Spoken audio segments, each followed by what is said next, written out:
Hello, we're going to be dealing with the Bible and aging. Not a subject the Bible talks a whole lot about, but there are some very important things here.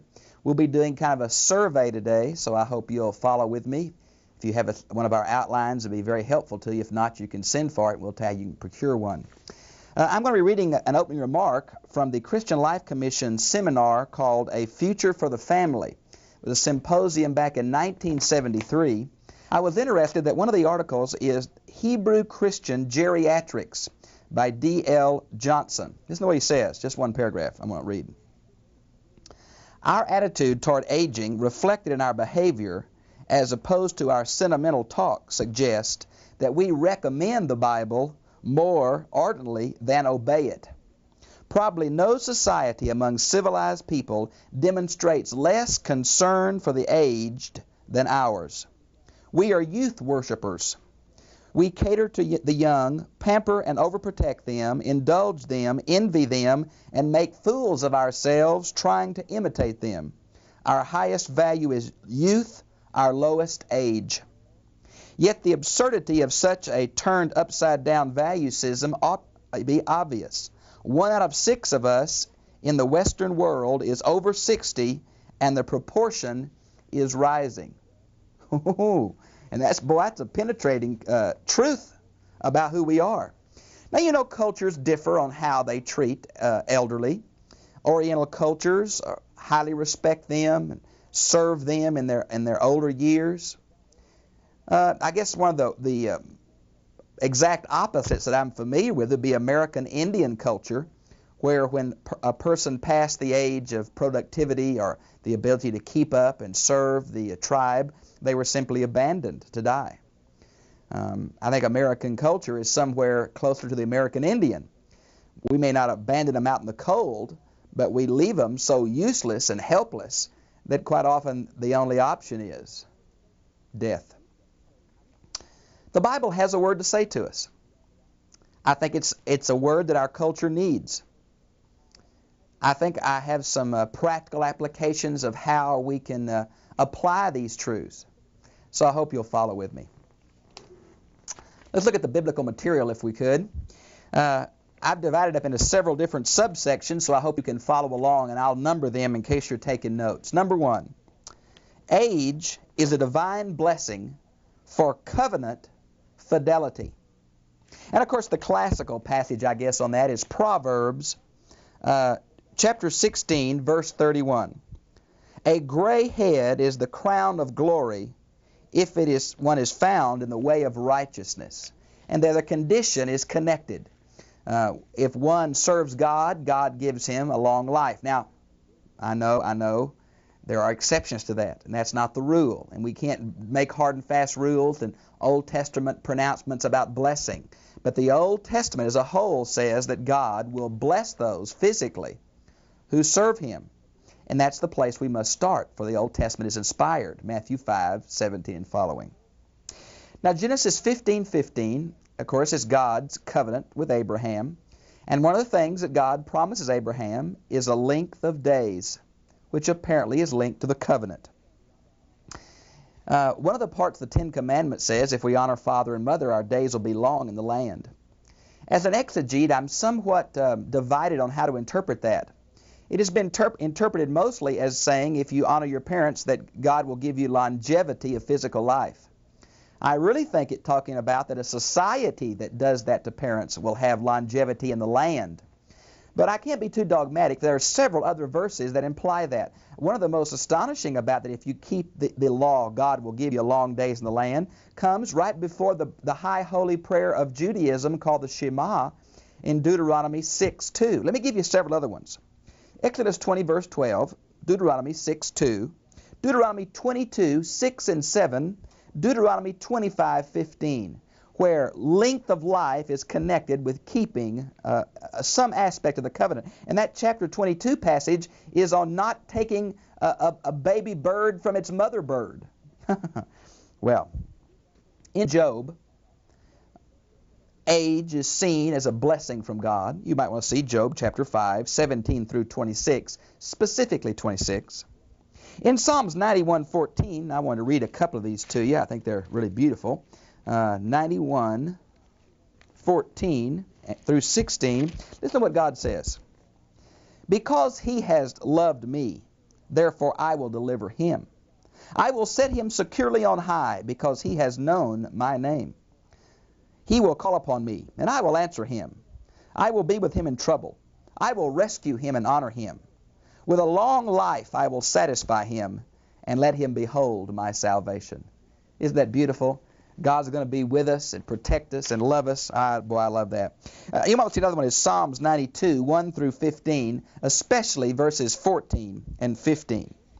Now, even when I say that age is a blessing from God, that does not mean that age does not have its own unique problems. I guess one of the classical descriptions of age is found in Ecclesiastes chapter 12, verses 1 through 5. We're speaking about an older person in the metaphor of a house. Listen to it. Remember also your Creator in the days of your youth, before the evil days come, and the years draw near when you will say, I have no delight in them. So you're getting older. Before the sun and the light and the moon and the stars are darkened, and the clouds return after the rain. In the day that watchmen of the house tremble, and mighty men stoop. The grinding ones stand idle, because they are few, teeth. And those who look through the windows grow dim, the eyes. And the doors on the street are shut, as the sound of the grinding mill is low. The hearing is going bad. And one will arise at the sound of a bird, and all the daughters of song will sing softly. Anything wakes them up at night, light sleepers. Furthermore, men are afraid of the high place, and of the terrors of the road, of the almond tree blossoms. The grasshopper drags himself along, and the caperberry is ineffective. It's kind of a medical way for getting yourself up. It won't work. For man goes to his eternal home, while mourners go about in the streets. Well, there's some other, I'm using New American Standard. Some others are more very graphic about how a house and its deteriorating condition are used for age. And the Bible speaks about even the blessed people of God had some real physical problems. Let me give you kind of a survey of those if I could. Isaac had poor eyesight. Remember how Jacob tricked him? Genesis 27:1. But friends, it must have run in the family. Maybe it was genetic. Jacob had poor eyesight. Genesis 48:10. Remember Eli had two evil sons? He was the one who brought up Samuel. He had real bad sight. 1 Samuel 3:2. Barzillai, one of the guys who helped King David, had real poor hearing and taste, could not taste any food. 2 Samuel 19:31 through 35. Even King David had poor circulation in his old age. 1 Kings 1 through 4. Does that help that King David had cold feet too? Ahijah had poor eyesight. 1 Kings 14:1. So here are some godly men with physical problems. So just because long life is a blessing from God does not mean that there won't be the problems of aging connected with it. One of the things I thought was so beautiful in this survey of aging is that God never leaves us. Boy, we need to hear that. Sometimes stuck in a nursing home, forgotten by our families, our bodies decaying away as a judgment, physical judgment on sin that everybody goes through, even those who are redeemed. You wonder, does God care? Does God know what I'm going through? I want to read you two. They're both in the Psalms. Psalms 37, verses 23 through 26. Listen to this and take heart. The steps of a man are established by the Lord, and he delights in his way. When he falls, he will not be hurled headlong, because the Lord is the one who holds his hand. I have been young, and now I'm old, yet I have not seen the righteous forsaken, or his descendants begging bread. All day long he is gracious and lends, and his descendants are a blessing. God going to be with him. Another one I thought was beautiful is Psalm 71, particularly verse 9 and 18. You might want to turn there and look with me. Do not cast me off in the time of my old age. Do not forsake me when my strength fails. Look down at verse 18. And even when I am old and gray, O God, do not forsake me, until I declare thy strength to this generation, thy power to all who are to come. Look at verse 22 through 24. God didn't leave him. He was old, hurt, worn out. God was with him. Psalm 73:24 is another beautiful one. Age is a gift of God Therefore, respect to the aged is respect to God who gives it. Now think what I'm saying. Age is a gift from God. Respect for the aged is an honor to God. You say, where do you get that? Oh, I got a good one. Back in the Pentateuch, Leviticus 19:32. You might want to follow. It's a classic one that everybody mentions here. Listen to this. You shall rise up before the gray-headed and honor the aged, and you shall revere your God. I am the Lord. Wow. And it looks like that the aged would be revered because God is God, and He's the one that gives it. I think that's true. A couple of references you might be interested in. Ruth 4:15. We see the aged revered there. Proverbs 23:22. And sometimes lack of respect is shown as the judgment of God falling upon men because of the way they treat the aged. The classical passage is Deuteronomy 28:50. And of course, as you know, this is the cursing and blessing section of the covenant. We're still in the context of the covenant. It is age only in the Lord that we're talking about, not just age in general. Living long is not real valid. It's living long in the Lord that's the key. So if they broke the covenant, they would be cursed. And one way they'd be cursed is their old people would be abused. Deuteronomy 28:50. 1 Samuel 2:21 and 22 shows what will happen to the old people because of the sin. Isaiah 3:5. Lamentations chapter 4 verse 16 and chapter 5 verse 12. And then I had two apocryphal references. This is the Apocrypha by Goodspeed. It's a good translation. If you don't have one, you can get them in a Catholic Bible. They're in the Bible. Most Protestants don't have them there, and sometimes we just ignore them. I want to read, this is the Wisdom of Solomon, chapter 2, verse 10. Let us oppress the upright poor. Let us not spare the widow, or respect the venerable gray head of the aged. Now this, of course, is evil people speaking. And you see how lack of respect is caught up in that. You also might want to read the Wisdom of Ben Sira, also called Ecclesiasticus, chapter 8, verse 6.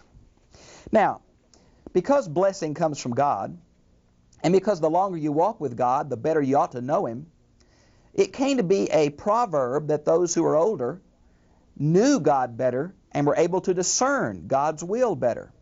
Here's a few references. 1 Kings 12:8, Job 12, verse 12, and especially verse 20. Job 15:10, again, Ecclesiasticus 25:6. But there are some exceptions. If you're familiar with the book of Job, you know that the older men who brought traditional wisdom did not speak from God, did not speak truth. And so in Job chapter 32, verse 6 and following, we have an example where just being older does not necessarily mean that one is closer to God or has the truth. This same thing is seen in Ecclesiastes chapter 4, verse 13, where an old king is dumb and a young man is wise. What is considered old age in the Bible? Oh, this is going to be touchy, isn't it? Old age is someone who's 20 years older than us, right? Well, let's see what the Bible says about old age. In Leviticus 27, 1 through 8, is a discussion about the loss of a person being hurt, and what the monetary value must be paid for a hurt person. And we don't like it much, but it makes a distinction between age 20 and 50, over 60, and under 20. And the monetary value changes, and the least value is someone who's over 60, which says that's the point where productivity stopped and the value of a person lessened in that particular understanding of legal remuneration. Now in Psalms 90 verse 10, this is the one most of us know, 70, that's 70 years of normal life, and an extra long blessed life is 10 more or 80. But in Isaiah 65:20, the ideal age is 100. And that same thing is also in Ecclesiasticus chapter 18, verse 9. Now, when we come to the New Testament, it may be surprising to you, but age really isn't mentioned much. There are some older Jewish leaders, but I want to tell you the people that Jesus got after the most were the Pharisees. Even the high priest, Jesus was not real complimentary to because he was out of God's will. So age itself was not a real bonus in the New Testament. It was knowing God and be willing to follow Him. And yet the only passage that I think we can go to with any kind of word about the aged is one that has caused us some difficulty because I think it's been misinterpreted. And that is one of the last letters of Paul while he was in the closing part of his life. Now I think the pastoral epistles, 1 Timothy, 2 Timothy, and Titus, were written after Paul's fourth missionary journey. I personally believe he was released from prison in Rome. He had a ministry back to Asia Minor, possibly to Spain, and was rearrested and killed before Nero, somewhere in the middle 60s maybe. Now Timothy, chapter 5, has a word about aged people. In Timothy chapter 5, verses 1 and 2, is an attitude that church leaders are to have toward older people in their congregations. Do not sharply rebuke an older man, but rather appeal to him as a father, younger men as brothers, older women as mothers, and younger women as sisters in all purity. Now, obviously, there was an attitude of respect that Paul told this leader. Just because you're in a place of leadership doesn't give you the right to act ugly toward others. Now, of course, the counterpart of leaders here would be the elders of the Old Testament. Most of them were older men. Now, in verses 3 down through 10 or so, maybe down to the rest of the chapter, we have a discussion of the widow's role. Now, the widow's role were women over 60 who had been married, but their husbands had died, and they had no family to take care of them. I believe the church was admonished to put them on a special list, to give them certain responsibility tasks in the church, and then to pay them a living. Now, this is just my opinion, so don't get too nervous. But in 1 Timothy chapter 3, where it talks about pastors, then deacons, then King James has deacons' wives, but really it's the Greek pronoun, feminine pronoun with the formula that introduces the other two. It said, women likewise must. Well, I think that's talking about these widows' role. The early church had deaconesses. You can go to the Ante-Nicene Fathers. That's just little gray books right over my head if you don't have them. And look up deaconesses, and you'll find a multiplicity of references. There's no question the early church had deaconesses. In my opinion, they were these women over 60. There are some things that the men could not do. And, of course, I think basically deacons are meant to be servants, not executive boards. And if deacons are servants, then women have a very vital role. They would help women get baptized. They would go and visit single women. They would help with children whose parent was sick. Things like that. I think a very meaningful part. So here we have where older women come on, if you let me put it this way, come on the church staff and serve. I think they're the ones that are supposed to teach the younger women. And so we see that here's a wonderful place where older women have a teaching role and ministry role, though they are older, over 60. Well, God's always used older people. Just think about Abraham. Boy, he thought he was out of it. He had a bunch of kids after God talked to him. Think about people like Moses. He was 80 years old, for God really called him to deliver the children of Israel. So God has always used older, but we must take account Job. Just because you're older doesn't mean you're a better leader than a younger man or wiser than a younger man. It's knowing God and walking with Him that's the real key. And even in the area of being aged, it's not just living a long time that's called blessed. I see people who are very old, and I don't think they're blessed at all when they have senility and hardening of the arteries and can't help themselves. That's not a blessing. No. It's knowing the Lord and knowing Him longer. That's a blessing. With that in mind, I'd like to come to a conclusion, if I could, with just some thoughts that I wrote down. You could probably come up with many more. These are not biblical. They're just meant to be some practical suggestions about how we can implement this biblical truth about aging in our culture. For I think it's obvious to all of us that our culture has a problem here.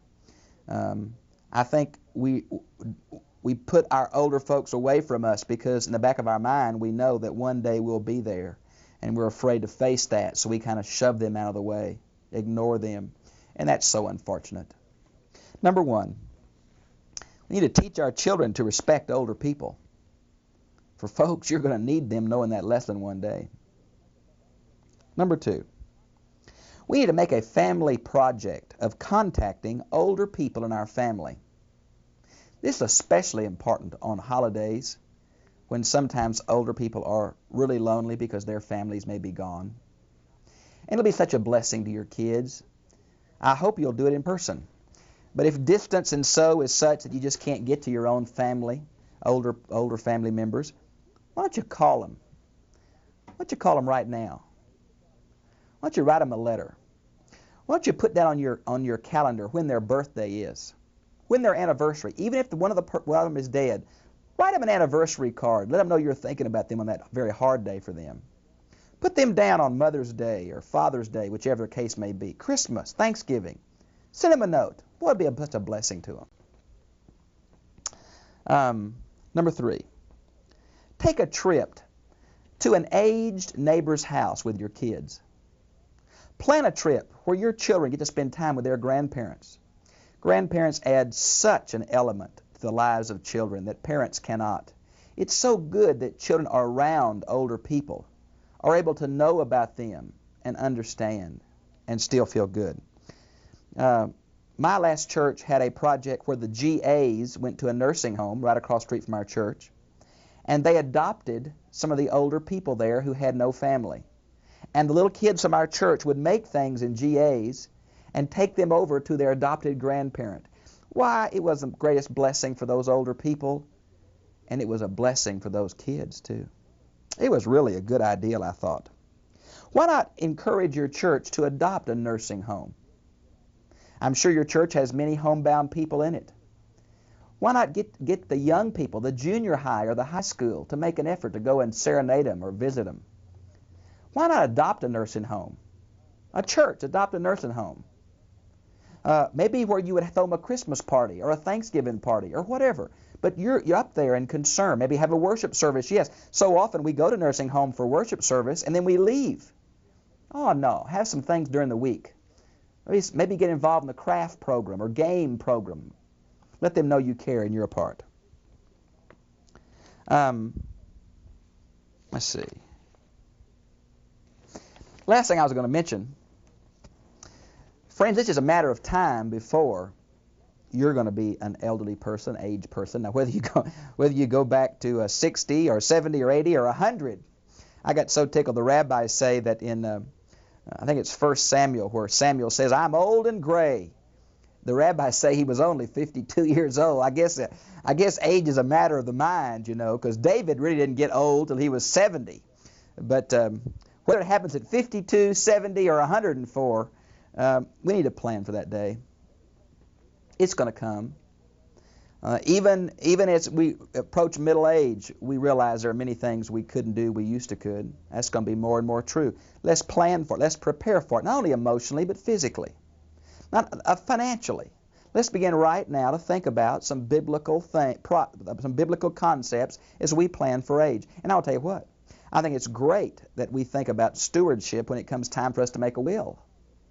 For all we have just doesn't need to be given to our kids, it needs to be given for the glory of God. Make some stipulations in there about that. I think it's real important.